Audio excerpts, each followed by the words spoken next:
He's got a gun pointed at me, my father whispered into the phone. His voice was shaking with fear. I could barely breathe. My gentle 67-year-old dad was being threatened by a stranger with a weapon. The phone went dead. I screamed and ran to my car.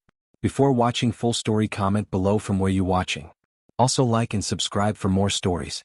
My hands started shaking so violently I nearly dropped my phone. This couldn't be happening. Not to my dad. Not to the gentlest man I've ever known.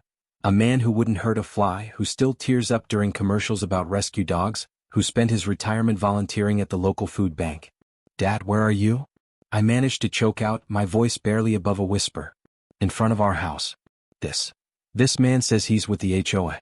He's wearing some kind of uniform, but Sarah, something's not right.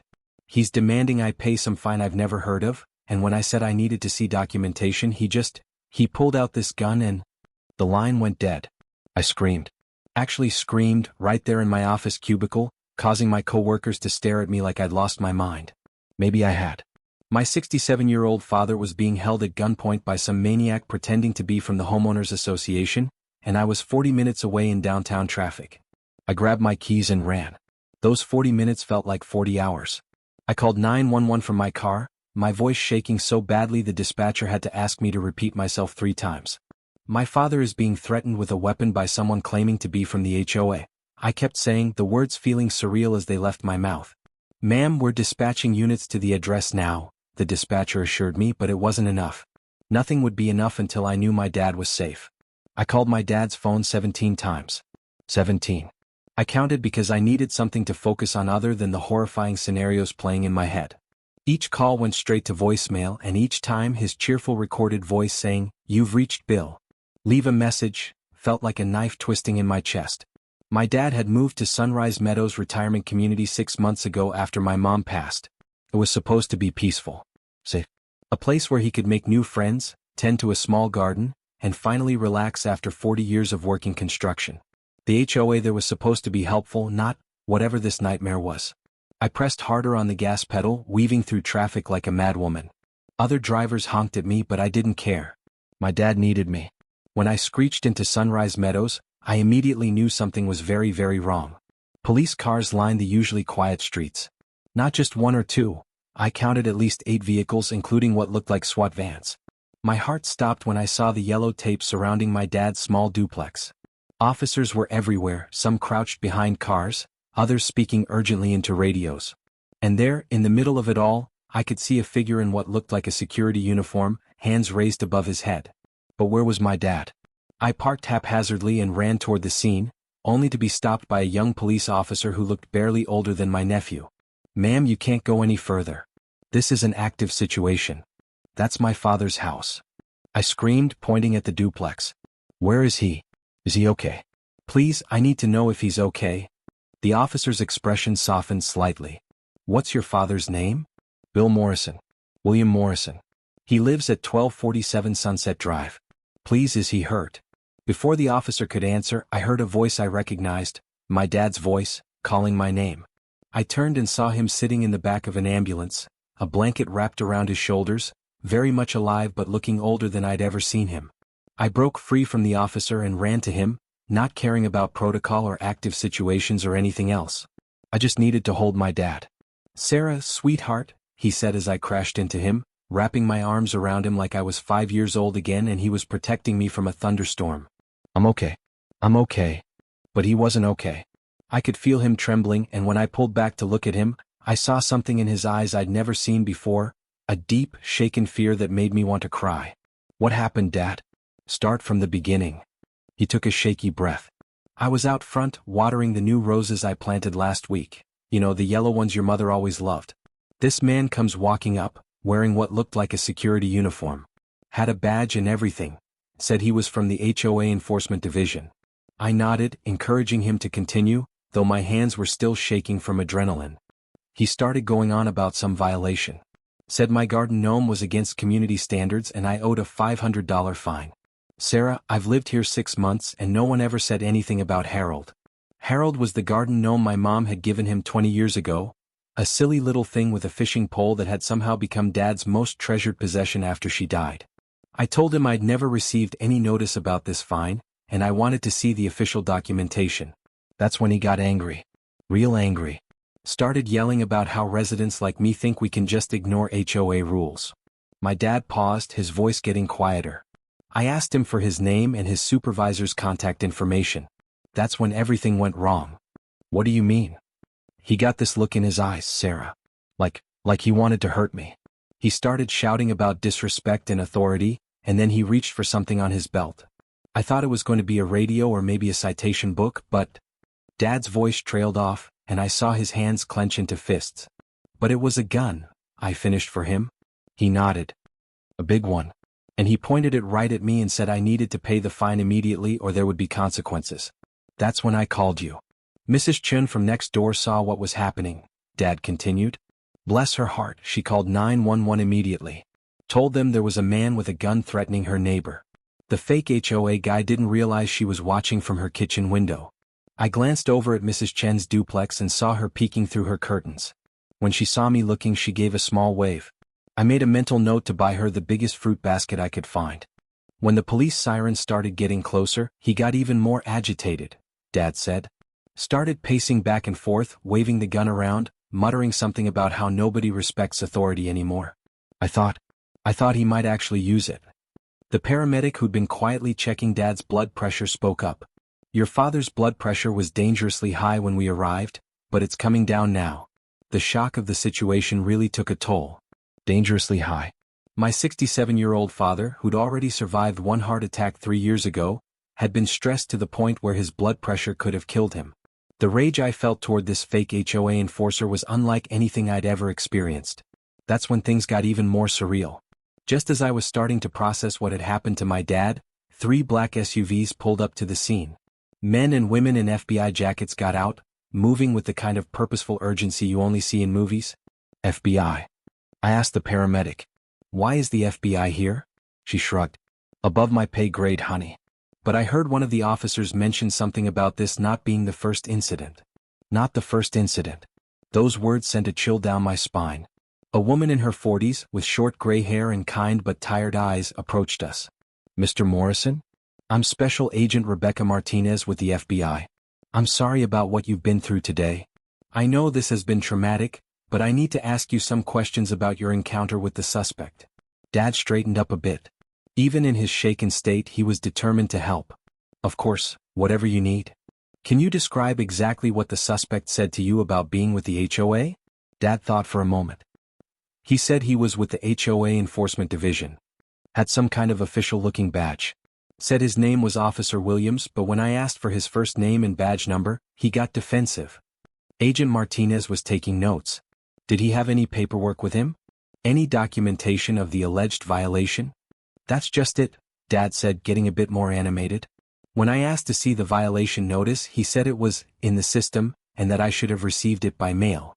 But Agent Martinez, I check my mail every day. I never received anything. Mr. Morrison, I need to tell you something that might be difficult to hear, Agent Martinez said gently. The man who threatened you today isn't actually with any HOA. His real name is Marcus Webb, and he's been running this scam across 3 different states. My dad and I stared at her in shock. Scam? I asked.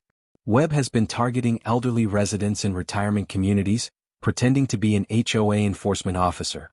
He creates fake violations and demands immediate payment. When people refuse or ask questions, he becomes increasingly aggressive. You're the 7th person he's threatened with a weapon. The 7th? My dad was the 7th elderly person this monster had terrorized with a gun. How does he get away with it? Dad asked, his voice stronger now that he understood he wasn't crazy for questioning the man's authority. He's been very careful, Agent Martinez explained. He targets communities with legitimate HOAs, does his research on actual rules and regulations, and creates convincing fake documentation. Most of his victims have been so frightened that they pay immediately and don't report the incidents to police. But not Dad, I said proudly, squeezing his hand. Not your father, she agreed with a small smile. Mr. Morrison, your insistence on seeing proper documentation and asking the right questions likely prevented Webb from victimizing more people. When he couldn't provide legitimate proof of his authority, he escalated to violence, which finally gave us the evidence we needed to arrest him. Agent Martinez gestured toward the scene where Webb was now being loaded into a police car. We've been tracking him for months. He's been using different names, different fake badges, always staying one step ahead of local law enforcement. But threatening you with that weapon in broad daylight with witnesses around, that was his mistake. What happens now? I asked. Webb will be charged with multiple federal crimes, impersonating a federal officer, extortion, assault with a deadly weapon, and fraud across state lines. Based on what we've uncovered in our investigation, he's stolen over $50,000 from elderly victims in the past 2 years. $50,000. From people like my dad, who'd worked their whole lives and were just trying to enjoy their retirement in peace. Dad was quiet for a long moment. Agent Martinez, what about the other victims? The ones who paid him? We're working on getting their money back. It's complicated because Webb spent most of it, but we've frozen his accounts and seized some assets. More importantly, we want to make sure everyone who was victimized gets the support they need. Being threatened and extorted can have lasting psychological effects. I could see that Dad was already thinking about the other victims, probably wondering if they were okay, if they had family to support them through this. That was just like him. Even after his own traumatic experience, he was worried about others. Over the next few hours, as the FBI and police finished processing the scene, something beautiful happened. Neighbors started emerging from their homes, not out of morbid curiosity, but out of genuine concern for my dad. Mrs. Chin came over with a thermos of tea and homemade cookies. For the shock, she said with her gentle smile. My grandmother's recipe, very healing. Mr. and Mrs. Rodriguez from down the street approached hesitantly. Bill, we heard what happened, Mrs. Rodriguez said. We want you to know if you need anything at all, you just call us. Within an hour, my dad had a small crowd of neighbors around him, each sharing their own stories of feeling uncertain about HOA rules, of receiving notices that seemed suspicious, of feeling vulnerable as older adults living alone. You know what? Said Mr. Patterson from across the street, a retired school principal with a booming voice. Maybe we should start a neighborhood watch program. Not just for break-ins but for scams like this. Look out for each other. Everyone nodded enthusiastically. Mrs. Chen suggested they could create a phone tree system, where any suspicious activity would be reported to multiple neighbors, not just the police. And maybe we should have a meeting with the Real HOA board, suggested another neighbor. Make sure we all understand what they will and won't do, so we can spot fake enforcers more easily. Watching my dad surrounded by people who cared about him, seeing him transform from a shaken victim back into the community-minded man I'd always known, I felt something I didn't expect: gratitude. Later that evening, after the FBI had finished their interviews and the neighbors had gone home, I sat with Dad in his living room. Harold the garden gnome sat on the coffee table between us. Agent Martinez had returned him after determining he wasn't evidence. I keep thinking about what could have happened, Dad said quietly. If Mrs. Chen hadn't been watching, if I'd been inside when he knocked on the door. If I'd panicked and tried to run. But none of that happened, I reminded him. You stayed calm, you asked the right questions, and you protected yourself and other people. I was so scared, Sarah. When he pointed that gun at me, all I could think about was your mother. About how she always worried about me being too trusting, too willing to help people who might not have good intentions. I felt tears welling up in my eyes. Mom would be so proud of you today, Dad. You didn't let him intimidate you, even when you were terrified. We sat in comfortable silence for a while, both processing the day's events. Finally, Dad spoke again. You know what the worst part was? For a few minutes there, I actually wondered if I had done something wrong. If maybe I had missed some HOA notice, if maybe Harold really was a violation I'd overlooked. This Webb character was so convincing, so official seeming. That's exactly what he was counting on, I said. Agent Martinez told me that's how these scams work. They make victims doubt themselves, question their own memory and judgment.